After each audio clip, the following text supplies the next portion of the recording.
నమస్కారం. ఈరోజు మనం ఆమ్, ఆధునిక సంబంధాలలో ఒక కీలకమైన అంశం గురించి మాట్లాడుకుందాం. నమస్కారం. చెప్పండి. అదేనండి, విశ్వసనీయత, నమ్మకం మరియు సామరస్యం. ముఖ్యంగా వైవాహిక బంధంలో వీటి ప్రాముఖ్యత ఏమిటి, సవాళ్లు ఏమున్నాయి, దాని గురించి కొంచెం లోతుగా చూద్దాం. అవును. ఇది ఎప్పటికప్పుడు మ్, ముఖ్యమైన అంశమే. ఎందుకంటే మారుతున్న కాలంతో పాటు ఈ సంబంధాల స్వరూపం, వాటిలోని నమ్మకం ఇవన్నీ చాలా ఒత్తిడికి లోనవుతున్నాయి కదా. అవును, నిజమే. కాబట్టి దీన్ని పరిశీలించడం చాలా అవసరం ఇప్పుడు. మరి ఈ చర్చకు మన ఆధారం శ్రీ వీరబ్రహ్మేంద్ర స్వామివారి కాలజ్ఞానం. ఆయన చెప్పిన భవిష్యత్వాణి, మానవ నడవడికపై ఆయన జ్ఞానబోధనలు, ముఖ్యంగా ముక్తి మార్గం భక్తి మార్గం అనే గ్రంథం నుండి తీసుకుంటున్నాం. ఆహా. ఇది కేవలం భవిష్యత్తును చెప్పడమే కాదు, మన జీవితాలకు, సంబంధాలకు దిశానిర్దేశం చేసే ఎన్నో ఆధ్యాత్మిక సూత్రాలను కూడా కలిగుంది కదా. నిజమేనండి. కాలజ్ఞానమంటే అదేదో జరగబోయే సంఘటనల జాబితా అనుకుంటారు చాలామంది. కాని అది కాదు. కాదా? అది రాబోయే తరాలు ఎలా ప్రవర్తిస్తాయి, వాళ్ల మానసిక స్థితి ఎలా ఉంటుంది, దాని పర్యవసానాలు ఏమిటి, వీటన్నిటినీ హెచ్చరించే ఒక ఆధ్యాత్మిక మార్గదర్శి అన్నమాట. వాటిని ఎలా అధిగమించాలో కూడా సూచిస్తుంది. సరిగ్గా చెప్పారు. కాబట్టి మన ఈనాటి పరిశీలన లక్ష్యమేమిటంటే, ఈ గ్రంథం వెలుగులో దృఢమైన, నమ్మకమైన సంబంధాలను, ముఖ్యంగా వైవాహిక బంధాన్ని నిలబెట్టుకోవడంలో ఎదురయ్యే సవాళ్లు, వాటినర్థం చేసుకోవడం. అలాగే వాటిని అధిగమించడానికి అవసరమైన ఆధ్యాత్మిక అంతర్దృష్టులను గ్రహించడం. అవును. సరే, మరి ముందుగా స్వామివారు ఆదర్శవంతమైన సంబంధం అంటే భార్యాభర్తల బంధం ఎలా ఉండాలని చెప్పారో చూద్దామా? తప్పకుండా. ఈ గ్రంథంలో చాలా ఆసక్తికరమైన విషయమేమిటంటే వివాహంలో పరస్పర అవగాహన, సామరస్యం ఎంత ముఖ్యమో నొక్కి చెప్పడం. ఓ. అంటే దీన్ని కేవలం ఒక సామాజిక ఒప్పందంగా కాకుండా ఇద్దరి ఆధ్యాత్మిక ఎదుగుదలకు కూడా దోహదపడే సాధనంగా పరిగణించారు స్వామివారు. గ్రంథపఠనం వల్ల కలిగే ఒక ప్రయోజనం గురించి కూడా చాలా స్పష్టంగా చెప్పారు కదా. అవును, చెప్పారు. భార్యాభర్తలు చదివినచ్చో అని మొదలవుతుంది కదా ఆ వాక్యం. అవును. భార్యలోని మంచితనం భర్తకు గుర్తుకొస్తుంది, భర్తలోని మంచితనం భార్యకు గుర్తుకొస్తుంది అని. దానివల్ల ఒకరిపై ఒకరికి ఆప్యాయత పెరుగుతుంది, అన్యోన్యంగా ఉంటారు, కుటుంబాభివృద్ధిని పొందుతారు అనుంది. ఇది చాలా ఆచరణీయంగా అనిపిస్తుంది కదా. అవును, చాలా ప్రాక్టికల్గా ఉంది. మరి ఇది విశ్వసనీయతకు ఎలా ముడిపడుందో గమనించండి. ఒకరిలోని మంచిని మనం గుర్తుంచుకుంటూ ఉంటే, వారి పాజిటివ్ గుణాలను మెచ్చుకుంటూ ఉంటే ఆ బంధం సహజంగానే బలపడుతుంది. నిజమే. భాగస్వామి పట్ల గౌరవం, ప్రేమ పెరిగినప్పుడు బయట ప్రలోభాలకు లొంగే ఆలోచన తగ్గిపోతుంది. ఆ పరస్పర గౌరవమే, ఆ ఆప్యాయతే నమ్మకానికి పునాది అన్నమాట. అంటే లోపాలు వెతుక్కోవడం మానేసి మంచిని చూడటం బంధాన్ని కాపాడుతుంది అంటారు. ఖచ్చితంగా. ఒకరి గొప్పతనాన్ని గుర్తించడం బంధానికి బలం. అంతేకాదు, ఇంకో విషయం కూడా గమనించాలి. ఏంటది? భౌతిక సంపదల కంటే మంచి జీవిత భాగస్వామి విలువే ఎక్కువని కూడా గ్రంథం చెబుతోంది. ఆలిమగడు మంచి అయినా ఆస్తులెందుకు నీకు, అంతకన్నా స్వర్గమే ఉందిరా అన్నారు. ఎంత స్పష్టంగా ఉందో చూడండి. ఆహా. అంటే సంబంధంలోని మాధుర్యం, ఆ సామరస్యమే అసలైన స్వర్గం, అదే నిజమైన ఐశ్వర్యం అన్నమాట స్వామివారి దృష్టిలో. ఇది చాలా లోతైన విషయం. అవునండి. అయితే స్వామివారు ఇలా ఆదర్శాలనే కాదు, భవిష్యత్తులో అంటే దాదాపు మన కాలంలోనే సంబంధాలు ఎదుర్కోబోయే కఠినమైన సవాళ్ల గురించి కూడా హెచ్చరించారు కదా. అవును, హెచ్చరించారు. కలియుగంలో సంబంధాలు ఎదుర్కొనే సమస్యల గురించి చాలా నిర్దిష్టంగా, కొన్నిసార్లు కొంచెం కలవరపరిచేలా కూడా చెప్పారు. వాటిని విస్మరించలేం కదా. అస్సలు విస్మరించలేం. మరి కాలజ్ఞానం ఏం చెప్తుందో చూద్దాం వాటి గురించి. ముఖ్యంగా ఈ యుగంలో నమ్మకం ఎలా తగ్గిపోతోందో చెప్పిన తీరు నాకు చాలా ఆశ్చర్యం కలిగించింది. ఏమని చెప్పారు? తుందంటే ఇక జీవిత భాగస్వాముల మధ్య పరిస్థితి ఎంత సున్నితంగా మారుతుందో. ఇది నిజంగా ఆలోచించాల్సిన విషయం. చాలా ఆందోళన కలిగించేది కూడా. నమ్మకం లేకపోతే ఏ బంధమైనా నిలబడదు కదా. అవును. కుటుంబ వ్యవస్థకే ఇది పెద్ద ప్రమాదం. ఈ అపనమ్మకం అది అశాంతికి, గొడవలకు దారితీస్తుంది. ఆ సంఘర్షణల గురించే స్వామివారు ఇంకాస్త స్పష్టంగా చెప్పినట్టున్నారు. అవును. భార్యలను హింసించు భర్తలే వచ్చేరు, పతిని అవమానించు భార్యలే వచ్చేరు అని. అంటే గృహహింస, పరస్పర అగౌరవం ఇవన్నీ సర్వసాధారణమవుతాయనే సూచన. అంతేనండి. ఇక్కడ హింస అంటే కేవలం శారీరకమనే కాదు, మాటలతో బాధపెట్టడం, మానసికంగా వేధించడం, కించపరచడం ఇవన్నీ ఇందులో భాగమే. నిజమే, ఇవి బయటకు కనపడకుండానే బంధాలను తినేస్తాయి. అవును. ఇక నియమాలను, కట్టుబాట్లను ఉల్లంఘించడం గురించి కూడా చెప్పారు కదా. వావి వరుసలు లేక పెళ్లిళ్లు చేశారు అని, ఒకరి ఆలిసొమ్ము ఇంకొకరి పాలగు అని కూడా అన్నారు. అంటే వివాహ వ్యవస్థ పవిత్రతను మరిచిపోయి కేవలం ఆకర్షణలకో, తాత్కాలిక ప్రయోజనాలకో బంధాలు ఏర్పడటం, సులభంగా విడిపోవటం, భాగస్వాములను మార్చడం ఇవన్నీ జరుగుతాయని ముందుగానే చెప్పారన్మాట. ఇది సామాజిక విలువల పతనాన్ని సూచిస్తోంది కదా. సంబంధాల పట్ల నిబద్ధత లోపించటం, క్షణిక సుఖాల వెంట పరుగులు తీయడం, దానివల్ల వచ్చే చెడు ఫలితాలను పట్టించుకోకపోవడం. ముఖ్యంగా అవిశ్వాసం, పరస్త్రీ లేదా పరపురుష వ్యామోహం వల్ల కలిగే తీవ్ర పరిణామాలను కూడా వివరించారు కదా. అవును, చాలా స్పష్టంగా చెప్పారు. పురుషుల గురించి మాట్లాడుతూ వగలాడి ముండల వలలోన చిక్కేరు అని అన్నారు. దాని పర్యవసానం సిరులెల్ల గోల్పోయి ఏడ్చేరయా, భార్యబిడ్డల నెల్ల నడివీధిలో విడిచి బైరాగులమనుచు తిరిగేరయా అని. అంటే కొందరిలాంటి మోసపూరిత సంబంధాల్లో పడి సంపాదించిందంతా పోగొట్టుకుని అయ్యో, కుటుంబాన్ని గాలికొదిలేసి పైకి మాత్రం వైరాగ్యం నటిస్తూ తిరుగుతారట. అంటే ఆర్థిక నష్టంతో పాటు నైతిక పతనం, బాధ్యతారాహిత్యం అన్నీ కనిపిస్తున్నాయి ఇందులో. ఖచ్చితంగా. చేసిన తప్పును కప్పిపుచ్చుకోవడానికి ఆధ్యాత్మికతను ఒక ముసుగులా వాడుకోవడం ఎంత దారుణమో కదా ఇది. ఇది విశ్వసనీయతకు పూర్తిగా వ్యతిరేకం. ప్రాధాన్యతలు తారుమారు అవడం గురించి చెప్పిన మాట కూడా చాలా సూటిగా ఉంది. ఆలి అరటిపండు, తల్లి తలపై గుండు అని. ఇది బహుశా అన్ని సందర్భాలకు వర్తించకపోవచ్చు, కాని కొందరి ప్రవర్తనను సూచిస్తుంది. అంటే జీవిత భాగస్వామి మోజులో పడి తన్న తల్లిదండ్రులను, వాళ్ల త్యాగాలను మర్చిపోవడం, వాళ్లను అగౌరవపరచడం, ఇది కూడా కుటుంబ సామరస్యాన్ని దెబ్బతీస్తుంది కదా. తప్పకుండా. ఇవన్నీ గమనిస్తుంటే కాలజ్ఞానంలో చెప్పిన చాలా లక్షణాలు నేటి సమాజంలో ఏదో ఒక రూపంలో కనిపిస్తున్నాయనిపిస్తుంది. నిజమే. సంబంధాలలో విశ్వసనీయత, గౌరవం, బాధ్యత ఇవి నిజంగా పెద్ద సవాళ్లను ఎదుర్కొంటున్నాయి. అవును. ఈ హెచ్చరికలు వింటుంటే కొంత నిరుత్సాహంగా కూడా ఉందిలేండి. అయితే గ్రంథం కేవలం సమస్యలనే చెప్పిందా, లేక వీటిని దాటడానికి, విశ్వసనీయతను నిలబెట్టుకోవడానికి ఏమైనా ఆధ్యాత్మిక మార్గాలను, ఒక అవగాహనను సూచించిందా? తప్పకుండా సూచించిందండి. కాలజ్ఞానం ఉద్దేశ్యం భయపెట్టడం కాదు, మేల్కొలపడం. సమస్యల మూలాలను అర్థం చేసుకొని వాటిని దాటే మార్గాన్ని చూపడమే దాని లక్ష్యం. కొన్ని మంచి సారూప్యతల ద్వారా, అంటే పోలికల ద్వారా ఈ ఆధ్యాత్మిక అవగాహనను గ్రంథం మనకు అందిస్తుంది. అవేమిటో కొంచెం వివరిస్తారా? మొదటిది, మన జీవితాన్ని, ముఖ్యంగా గృహస్థ జీవితాన్ని ఒక సముద్రంతో పోల్చడం.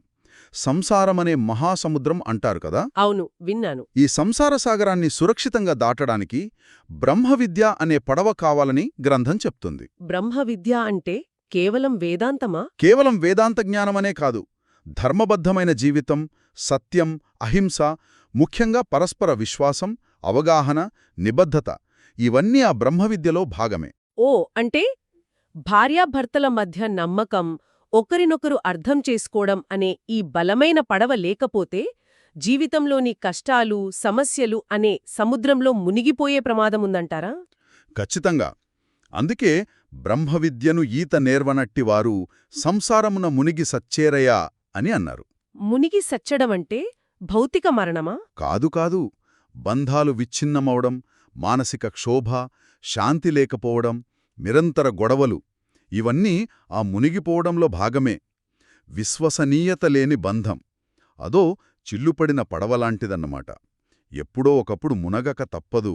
ఇది చాలా శక్తివంతమైన పోలిక. బంధం బలాన్ని బాగా నొక్కి చెబుతోంది. మరి రెండవ సారూప్యత ఏమిటి?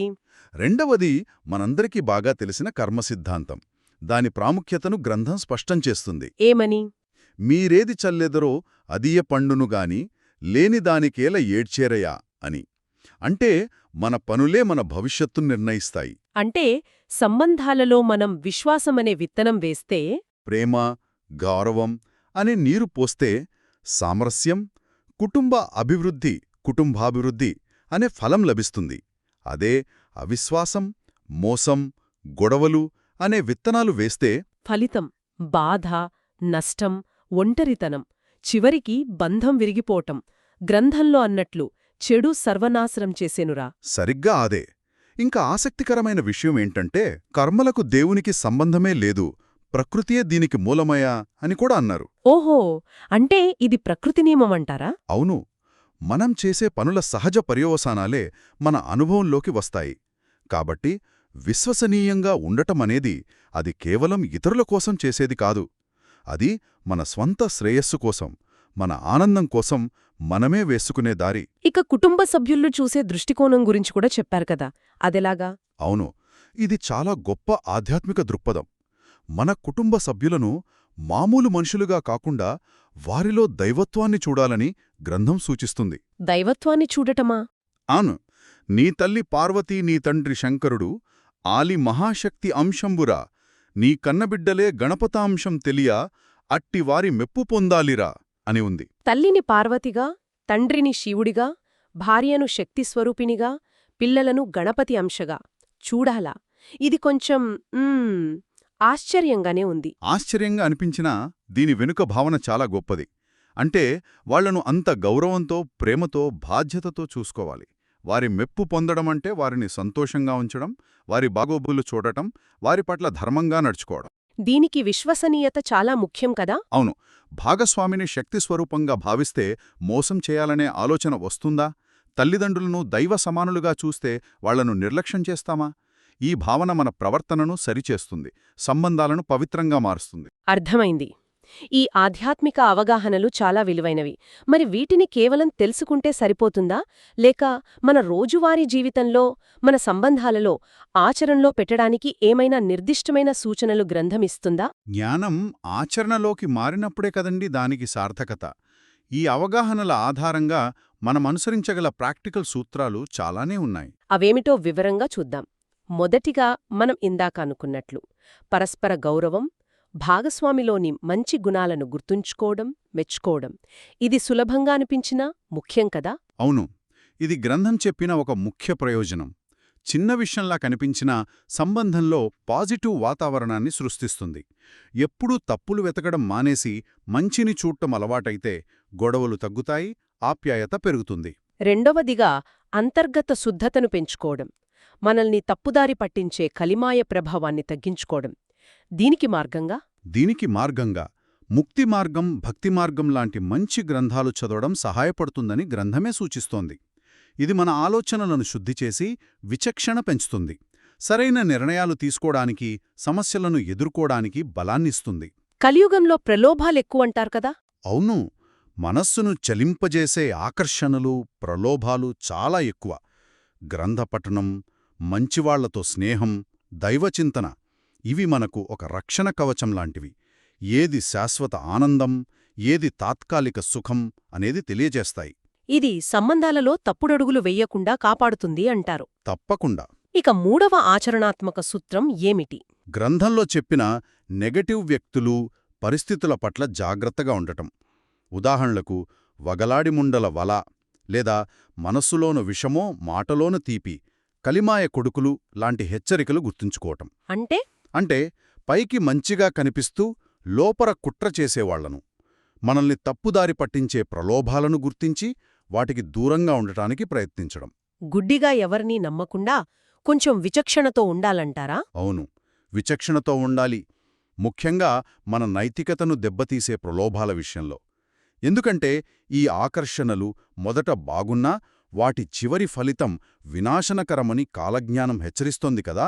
ఆ హెచ్చరిక గుర్తుంటే జాగ్రత్త పడతాం. ఇక చివరిగా మనం ముందే అనుకున్నట్లు భౌతిక సంపదల కంటే మానవ సంబంధాలకు, ముఖ్యంగా జీవిత భాగస్వామితో బంధానికి ఎక్కువ ప్రాధాన్యత ఇవ్వడం. అవును, ఆలిమగడు మంచి అయినా ఆస్తులెందుకు నీకు అనే మాటను మర్చిపోకూడదు.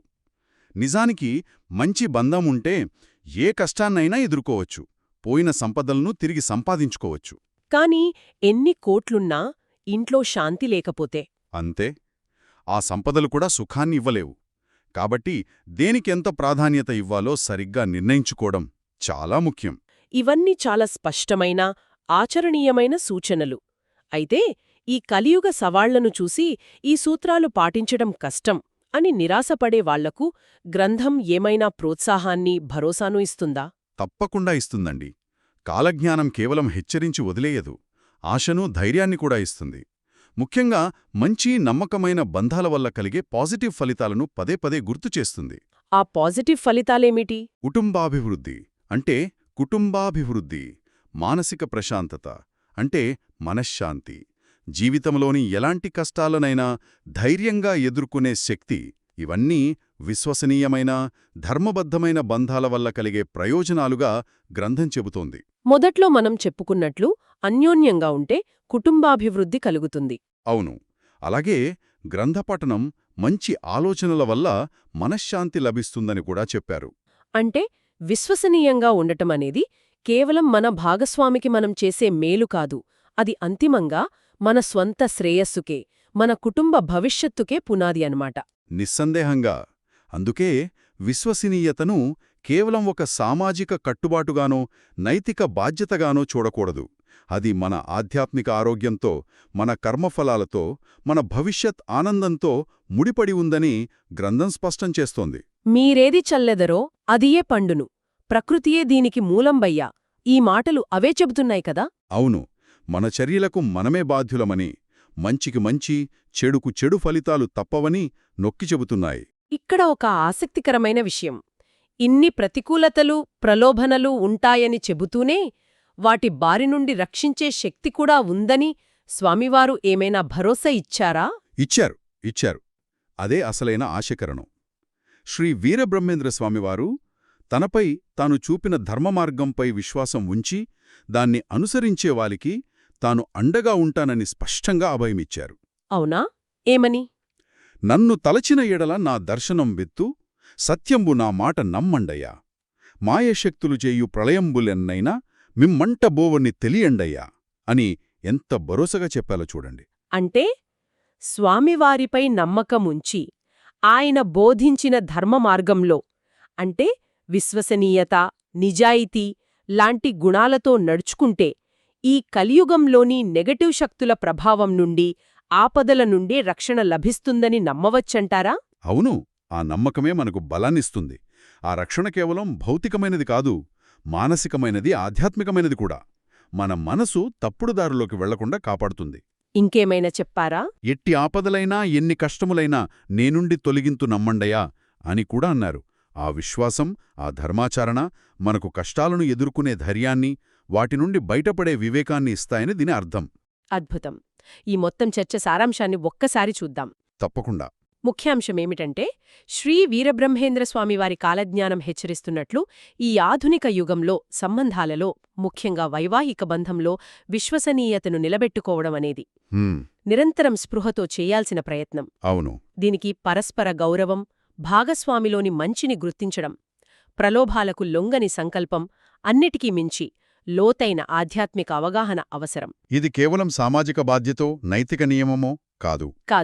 అది వ్యక్తిగత శాంతికి, కుటుంబ శ్రేయస్సుకు, అంతిమంగా ఆధ్యాత్మిక ఉన్నతికి మార్గం. చాలా చక్కగా చెప్పారు. ఈ అవగాహనతో మన సంబంధాలను కాపాడుకుంటే కాలజ్ఞానం చెప్పిన సవాళ్లను కూడా ధైర్యంగా ఎదుర్కోవచ్చు. తప్పకుండా. గ్రంథంలో శీలమును కాపాడు స్త్రీలున్న దేశమే మహాలక్ష్మి నిలయమని తెలియండయా అని ఒక వాక్యముంది. అవును, ఉంది. దీనిని కేవలం స్త్రీలకే పరిమితం చెయ్యకుండా కొంచెం విస్తృతార్థంలో చూస్తే, అంటే స్త్రీ పురుషులిద్దరి నైతిక ప్రవర్తన, సంబంధాలలో వాళ్ల ధర్మ నిబద్ధత, విశ్వసనీయత, వీటన్నింటికీ అన్వయించుకుంటే, ఈ దృక్కోణం ప్రకారం వ్యక్తుల సమిష్టి ధర్మం, వాళ్ల నైతికత, విశ్వసనీయత ఒక సమాజం లేదా దేశం యొక్క సమగ్ర శ్రేయస్సుకు, సౌభాగ్యానికి ఎలా దోహదం చేస్తాయని భావించవచ్చు. దీనిపై కొంచెం ఆలోచించండి. ఇది నిజంగా లోతుగా ఆలోచించాల్సిన ప్రశ్న. వ్యక్తిగత నైతికతకు, సామూహిక సౌభాగ్యానికి ఉన్న విడదీయరాని బంధాన్ని సూచిస్తోందిది. ఈ లోతైన పరిశీలనలో మాతో పాటు ప్రయాణించినందుకు ధన్యవాదాలు. ధన్యవాదాలు. మరో ఆసక్తికరమైన అంశంతో త్వరలో కలుద్దాం.